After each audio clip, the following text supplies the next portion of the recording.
서울, 새벽 5시 40분. 지하철도 움직이지 않는 시간. 그녀는 그곳에 있었다.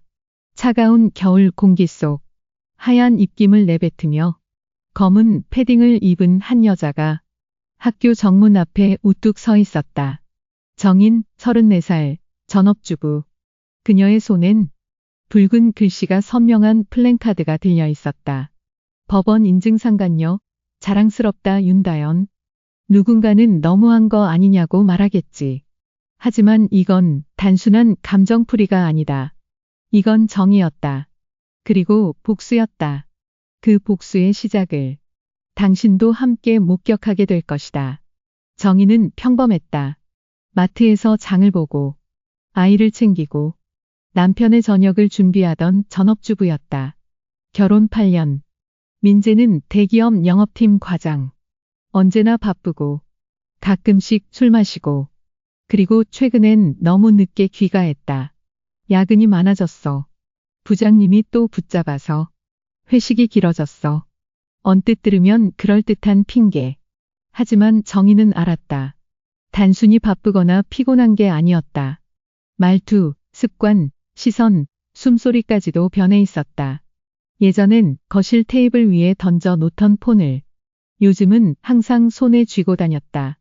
샤워를 할 때도 욕실로 챙겨 들어갔고 화장실에 갈 때조차 폰을 손에서 놓지 않았다. 전화가 와도 정인 앞에선 벨소리를 끄고 누가 왔는지 보지도 않고 대충 넘기는 척했다. 하지만 정인은 봤다. 민재가 방에 들어간 뒤 다시 전화를 확인하던 눈빛. 출근할 때마다 셔츠에 다림이 자국이 선명했고 예전엔 잘 뿌리지 않던 향수 냄새가 은은하게 남아 있었다. 심지어 양말까지 새 걸로 바꿔 신는 날이 늘었다. 골프 간다며 나가던 날엔 운동복이 아닌 청바지에 가죽 재킷을 입었다. 날씨 쌀쌀해서 그냥 걸쳤어. 그 한마디가 오히려 정인의 속을 더 싸늘하게 만들었다. 예전엔 정인의 말에 반응도 잘하고 툭 던진 농담에도 웃어주던 민재였다. 하지만 요즘 민재는 정인의 말에 아 그래?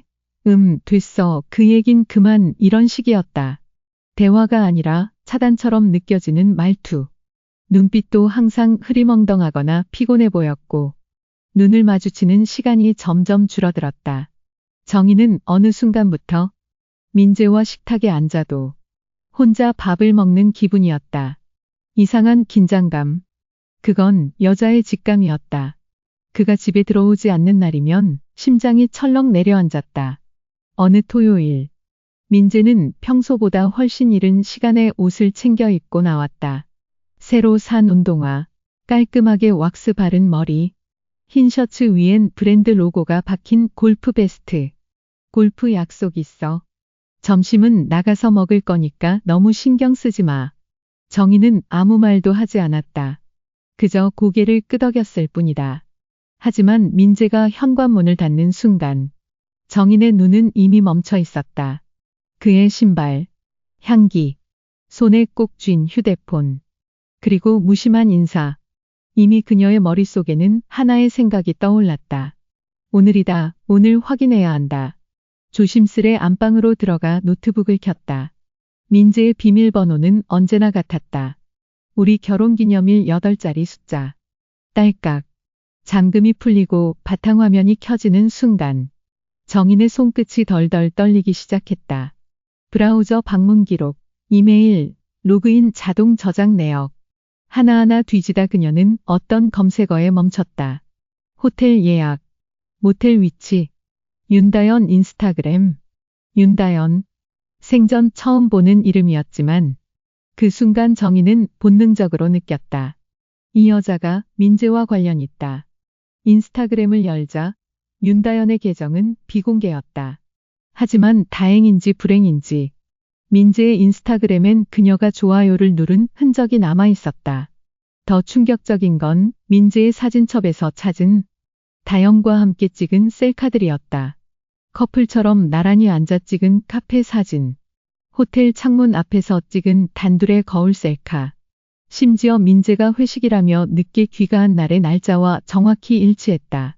정인은 말없이 입을 틀어막았다. 목구멍이 막혀 숨이 쉬어지지 않았다. 사진만으로도 이미 모든 게 설명됐다. 며칠 뒤 정희는 결국 사설 탐정 사무소를 찾았다. 제가 잘못 생각하는 게 아니라는 걸 증명하고 싶어요. 김 실장이라 불리는 중년의 남성은 정인의 눈을 보며 고개를 끄덕였다. 증거는 곧 무기입니다. 확실하게 잡아드리죠. 정인은 민재의 외도 의심이 확신으로 바뀌는 순간 사설탐정 김 실장과 정식 계약을 맺었다. 민재의 출퇴근 패턴, 골프 약속, 야근이라 말한 날짜, 심지어 윤다연의 SNS 활동 시점까지 모두 종합 분석한 결과 민재는 일주일에 2번 평일 낮에 회사에서 빠져나가 외출을 하고 있었다. 그 시간 다연의 학교 수업이 끝나는 시간과 정확히 겹쳤다. 둘이 정기적으로 만나는 장소가 있을 겁니다. 김 실장은 그렇게 말하며 정인에게 일정을 공유했고 정인은 고개를 끄덕였다. 확실한 장면을 잡아주세요. 변명 못하게. 그날 민재는 외부거래처 미팅이 있다는 이유로 점심 무렵 회사를 나섰다. 정장은 입었지만 넥타이를 풀고 셔츠 맨 윗단추를 풀어놓은 차림. 거울을 자주 확인하며 긴장된 듯 핸드크림까지 바르는 모습이 탐정팀의 바디캠에 포착됐다. 같은 시각 윤다연은 SNS에 이런 글을 올렸다. 오늘도 그 교실에서 기다리는 중. 늦지 마요. 오빠. 강의실 안은 형광등 몇 개만 켜져 있는 늦은 오후의 고요한 분위기. 커튼은 걷혀 있었지만 건물 뒤편이라 외부에서 보이지 않는 구조였다.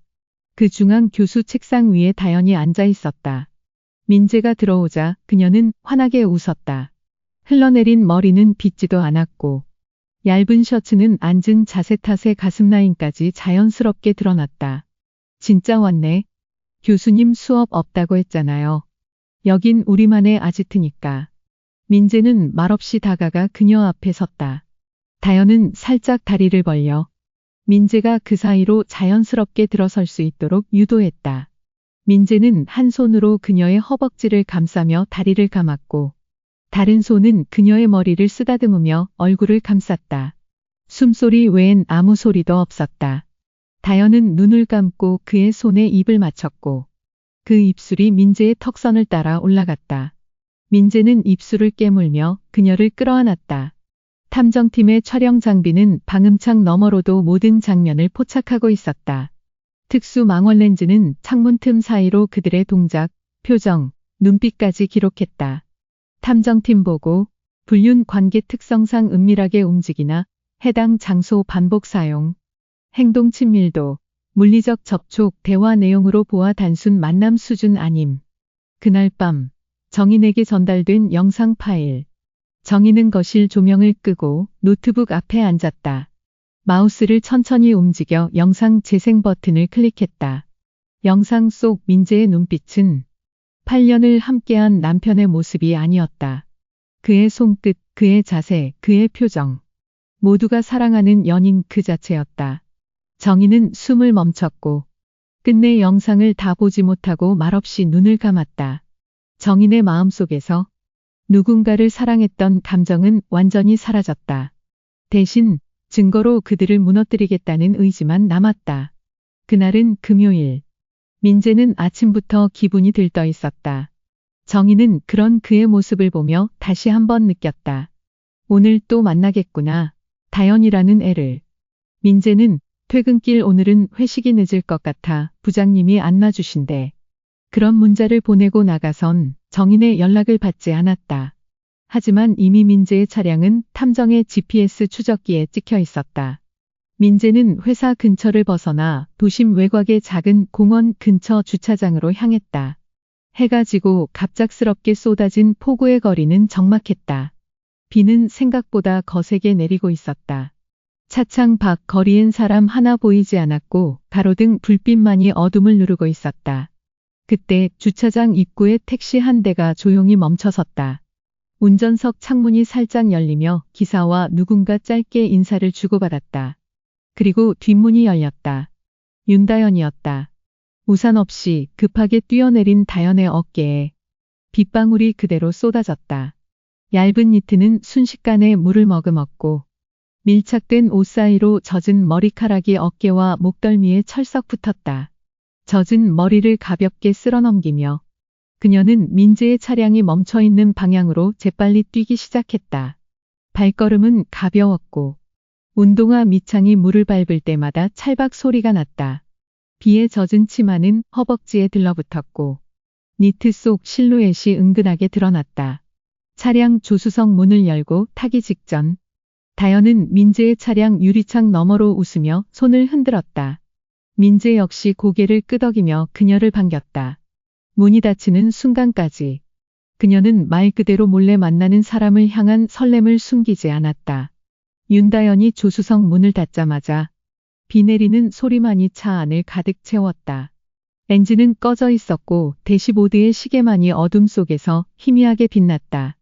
다현은 젖은 머리를 넘기며 민재를 바라봤다. 니트는 젖어 피부에 붙었고 눈썹 끝에 맺힌 물방울이 뺨을 타고 흘렀다. 진짜 장난 아니게 쏟아지네요. 다현이 웃으며 말했다. 민재는 조용히 그녀에게 타올을 건넸다. 추웠겠다. 여기 좀 닦아. 타올을 어깨에 둘러주자. 다현은 고개를 민재 어깨에 기대며 말했다. 근데 오빠 얼굴 너무 보고 싶었어요. 이런 날씨에도 오라고 한 거 부담됐어요. 민재는 말없이 고개를 저었다. 그의 한 손이 다현의 허벅지에 조심스레 얹혔다. 그 손은 더듬지 않았고 오히려 익숙하게 그녀의 체온을 찾았다.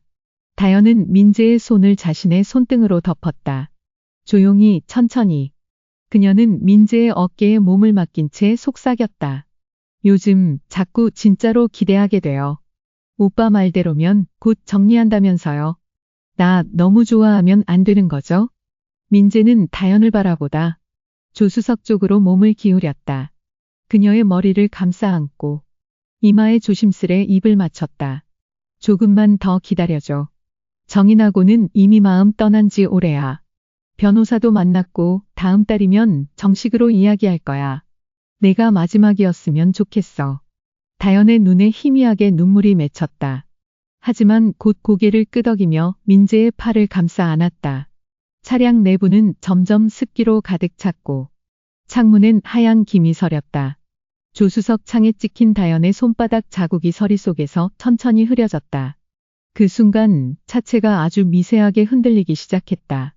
민재는 다시 운전석으로 몸을 돌렸고 다현은 자연스럽게 그의 무릎에 발을 올렸다. 두 사람은 서로의 숨소리로만 대화했다. 차량은 멈춰 있었지만 그 안에서의 시간은 멈추지 않았다. 차창 밖 세상은 그들을 모른 채 비에 젖어갔고 차창 안 그들은 오직 서로만 바라봤다.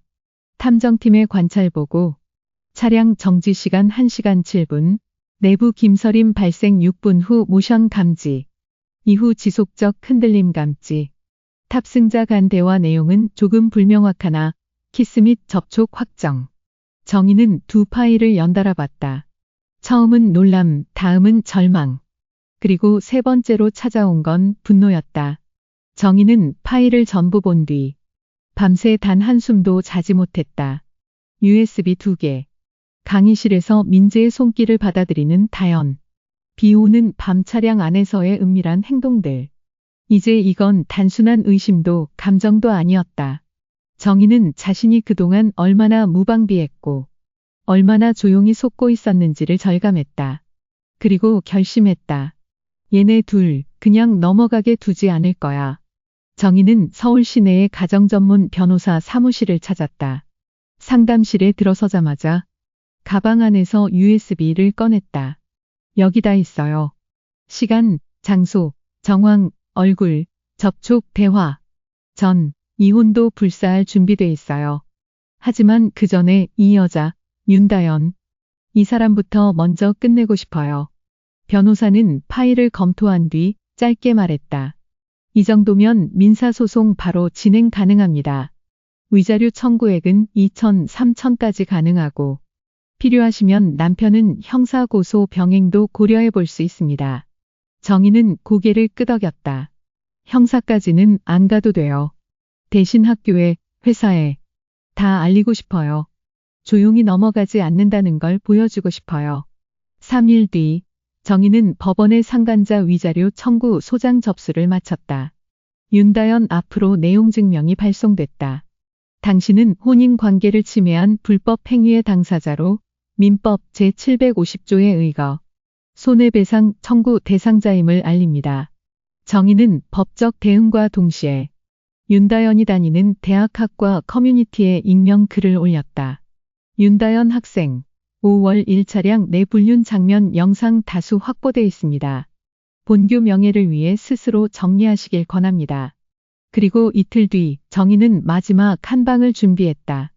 윤다연 수업 시간표를 추적한 정희는 가장 인파가 몰리는 화요일 새벽 학교 정문 앞에 조용히 현수막을 걸었다. 법원 인증 상간녀 오후 대학교 5호과 2학년 윤다연. 혼인을 파괴하고도 학교 잘 다니시네요. 현수막 아래엔 내용 증명 접수일과 사건 번호가 명확하게 적혀 있었다. 학생들 사이에선 순식간에 입소문이 돌았고 커뮤니티는 폭발했다. 플랜카드 사진은 각종 커뮤니티에 퍼졌고 실제로 법원 내용 증명 들어갔다는 인증 글이 올라오면서 더 이상 소문이 아니게 되었다. 실명의 학과까지 진짜냐? 상간녀라니 법원에 접수된 거면 장난 아니네. 다연이 개 맞는 듯 강의 안 나오던데. 정인이 걸어둔 플랜카드 이후 윤다연은 수업의 모습을 드러내지 않았다. 교수들 사이에서도 사건이 돌았고 학과 조교는 다연이 휴학계 내려고 했어요라며 조심스럽게 말했다. 하지만 이미 늦었다. 학교 측은 내부 조사를 거쳐 학칙상 품위 손상에 따른 징계위원회 개최를 예고했다. 그리고 며칠 뒤 윤다연은 학교 측에 자진 자퇴서를 냈다. 그녀의 SNS는 삭제됐고 연락처도 바뀌었다. 며칠 뒤 민재는 집에 돌아오자마자 거실 탁자 위에 놓인 한 통의 내용 증명을 발견했다. 상간자 위자료 청구서 사건 번호 2025 민단호. 받는 사람은 윤다연. 보낸 사람은 정인. 그 순간 민재의 얼굴이 하얗게 질렸다. 자신의 이름은 아니었지만 문서 속 날짜와 장소, 증거 목록을 확인한 순간 등에서 식은땀이 흘렀다. 진짜로 건드린 거야? 민재는 곧장 윤다연에게 전화를 걸었다. 하지만 다연은 받지 않았다. 익십 부재중 연락 두절. 그날 밤 민재는 처음으로 자신이 통제할 수 없는 두려움을 느꼈다. 민재가 출근하자 사무실 분위기가 심상치 않았다. 팀원들은 민재의 인사를 어색하게 받았고 평소라면 반갑게 맞아주는 후배도 고개를 숙였다. 그리고 회사 메일함엔 이런 메일이 떠 있었다. 부서 공지, 사내외 품위 손상 행위 관련 조사 착수 안내. 그날 오후 민재는 인사팀으로 호출됐다. 책상 위에는 탐정팀이 촬영한 강의실 불륜 접촉 장면의 스틸 사진과 비 오는 밤 차량 내 행위 암시 영상에 요약 캡처본 이 놓여 있었다. 담당자는 조용히 물었다. 이게 맞습니까? 그리고 이게 실제로 귀하가 맞습니까? 민재는 입을 떼지 못했다. 손이 떨렸고 말끝이 맺혔다. 누군가 자료 일부를 유출했고 그날 오후부터 사내 메신저에는 익명으로 이런 글이 돌기 시작했다. 팀 과장 불륜 터짐, 강의실 플러스 차량 영상 있음. 회사 창피해서 못 다니겠다. 와, 학생이랑 바람난 게 실화냐? 진짜 영화네 크크크. 상간자 위자료 소송까지 걸렸대. 와이프가 제대로 박은 듯. 민재는 결국 인사팀 면담 후 자진 사표를 제출했다. 사직서 마지막 줄엔 이렇게 적혀 있었다. 개인적 사유로 인해 회사에 누를 끼쳐 죄송합니다. 하지만 이미 늦었다. 업계 네트워크에서 민재의 이름은 스캔들로 퇴사한 인물로 회자되기 시작했다. 헤드헌터들은 그를 리스크 있는 인물로 평가했고 재취업은 쉽지 않았다. 회사를 자진 퇴사한 민재는 퇴직금도 절반 이상 위자료 협상금으로 사라졌고 정인이 거절한 이혼 대신 법정에서 유책 배우자 신분으로 소송에 휘말리게 됐다. 생각보다 빨리 무너지는구나. 민재는 이혼을 요청했지만 정인은 단호히 거절했다. 나는 당신이 불행해야만 비로소 자유로워져요. 정인은 이혼하지 않은 채 민재를 법적 구속력 안에 묶어둔 상태로 심리적 재정적 몰락을 유도했다. 민재는 결국 모든 걸 잃었다. 모든 게 끝났다고 느낀 순간 정희는 혼자 거실 바닥에 앉아 창밖을 바라봤다. 밤이 깊었고 도시는 조용했다. 그녀가 앉아있는 집. 이 집은 한때 가족의 공간이었다. 그날 밤 정희는 침대만 노트에 이렇게 썼다. 다시는 누군가의 아내로만 살지 않겠다. 이젠 나로 살아간다. 낡은 아파트를 떠나 새로 이사온 오피스텔은 좁았지만 조용했고 무엇보다 자기 자신만을 위한 공간이었다. 그날 저녁 정희는 마트에서 꽃 한 다발을 사왔다. 그녀는 예전엔 절대 하지 않았던 일을 했다. 수고했어. 너 잘 견뎠다 정희나. 정희는 일찍 일어나 창가에 서 있었다. 햇살이 천천히 방 안을 채워오고 있었다. 창밖 도시 풍경은 어제와 똑같았지만 그녀의 눈빛은 달라져 있었다. 문득 휴대폰이 울렸다. 이혼 소송 담당 변호사였다. 상대 측 민재 씨 위자료 조정 최종 포기하겠답니다. 이에 제기 없이 마무리하시겠습니까? 정희는 짧게 대답했다. 네, 이제 끝내주세요. 그녀는 창문을 열었다. 상쾌한 바람이 불어 들어왔고 커튼이 천천히 흔들렸다. 이제야 숨 쉬는 것 같네. 나는 복수한 게 아니야. 나는 내 인생을 되찾은 거야. 당신이라면 어떤 선택을 하셨을까요? 당신은 정인처럼 끝까지 싸울 수 있습니까? 누군가는 참으라고 했을 겁니다. 누군가는 그냥 잊으라고 했겠죠. 하지만 정희는 버틴 게 아니라 싸운 겁니다. 그리고 끝내 이겨냈습니다. 이 영상이 통쾌하셨다면 구독과 좋아요 그리고 당신의 한마디가 또 다른 정인에게 용기가 될지도 모릅니다.